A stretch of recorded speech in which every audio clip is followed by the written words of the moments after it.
Assalamualaikum warahmatullahi wabarakatuh. Wabah rekan-rekan mendum Bang Sigom Nanggro Aceh. Yang na di dalam Nanggro ataupun di luar Nanggro. Mbak kalinya bacu lon bite kepada orang mendum. Lon kalian dino tengah sibuk tak dengan masalah jalan gubernur. Nyen hana perle katanya fikir. Karena apa kan? Lon bega. Jalan gubernur tahun 2022. Ini baru 2020. Dalam arti kata hana payah perle katanya fikir kan berarti tanya untuk pilih pemimpinnya hana fikir. Tapi dengan karena yang uronyo gara-gara tanya dah pegah haba dikrek tapu buat media sosial karu urang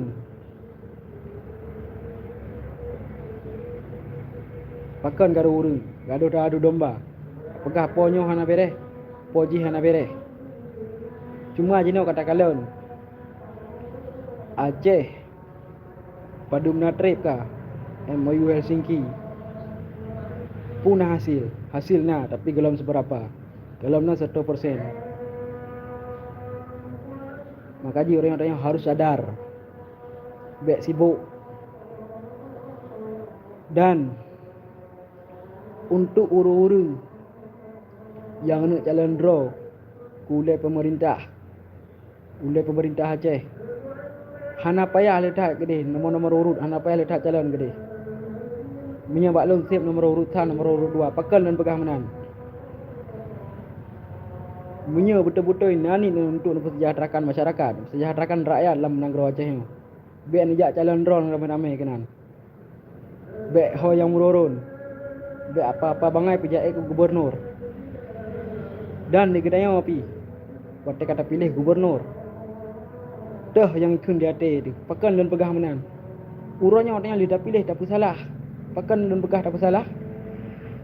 Pegah hana betul dikarenakan pakan mungkin kita pilih tanya kecewa hana truk bantuan ke tanya ataupun hana truk sapu ke tanya le yang terjadi lagi yang makaji untuk ukunya di getanya kiban cara saban-saban dah semikir urung drone yang nak pilih ke gubernur silahkan asalkan yang betul-betul untuk mensejahterakan rakyat menanci urung drone yang nak ke gubernur betul-betul yang mensejahterakan rakyat ben ke gubernur nak minta kaya dalam pemerintah ben ke gubernur hana nenging masyarakat leh pilih.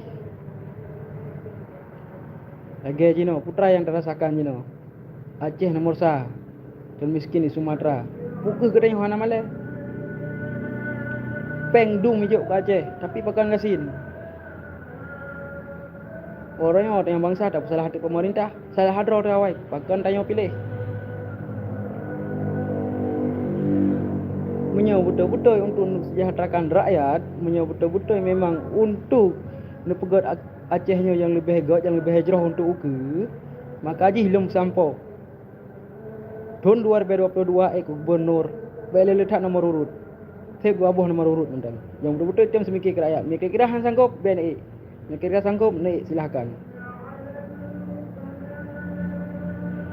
Mungkin yang kenyal hilum sampo nyebab orangnya. Lain kali lom sampo lom lanjutkan lom. Terima kasih wabillahi taufiq wal hidayah. Wassalamualaikum warahmatullahi wabarakatuh.